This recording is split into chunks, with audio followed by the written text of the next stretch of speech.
Shabbat Shalom and welcome to this week's installation of a Bisselle Torah, where we're reading 3 separate Torahs this Shabbat. Very unusual, that is. The first Torah is all about Tazria, which is often translated as leprosy, but it's really not.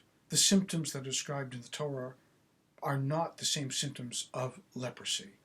And certainly leprosy does not affect one's clothes or one's house, and that which is described in the Torah as Tazria is referred to there.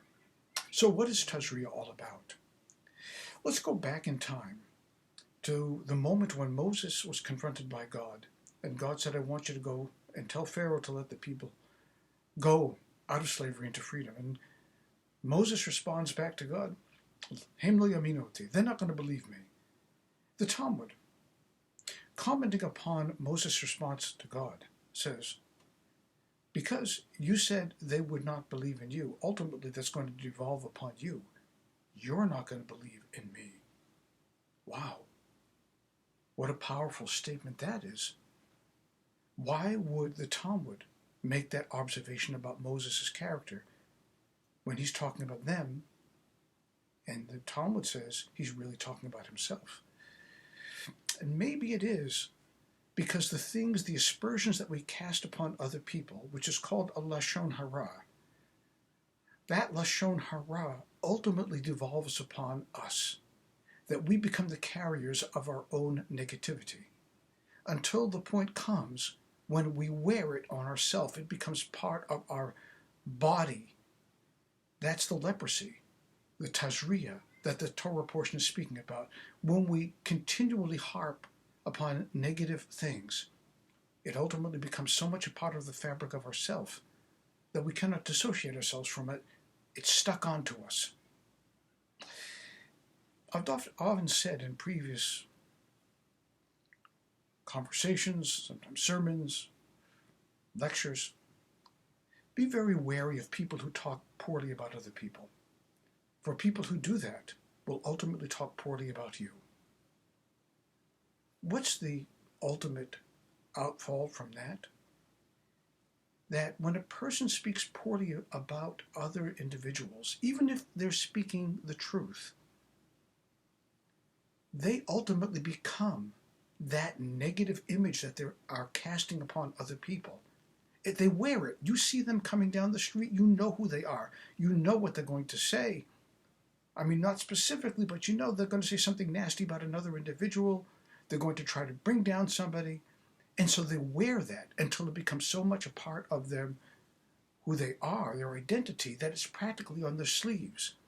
And then ultimately part of their house. You go into their house, the walls have Tazria all over them.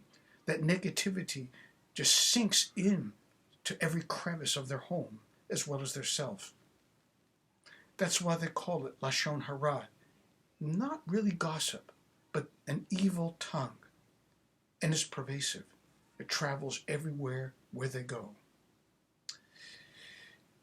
In the end of the Torah reading that we have today, we have Miriam speaking poorly, Naaman speaking poorly, doing lashon hara, and it ultimately devolves upon them that they become full of this Tazria, of this mitzorah, which infects and affects all of their being, until they need to do a kapara, atonement, for the sinfulness of their evil talk. This Shabbat is also Shabbat Chodesh. It's a brand new month, that's true, but it's more than that. It's the month of Nisan, which is the month of new beginnings. It is like Rosh Hashanah, because it's the year of our freedom. The time, in 2 weeks from now, when we'll be celebrating Pesach, Passover, the time of our liberation. And it should be a liberation of soul. That's what this new beginning is, a liberation of soul.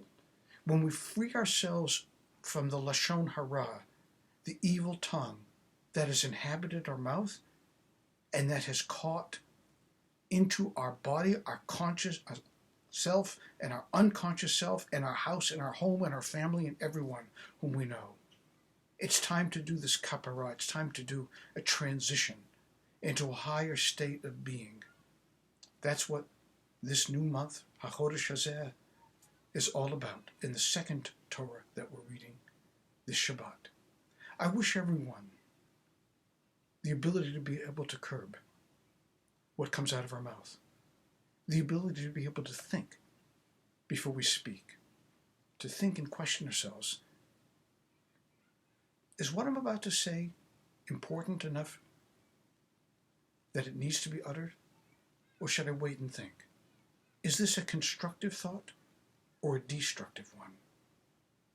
If you can stop and ask that question, the answer will become self-evident pretty quickly. Shabbat Shalom.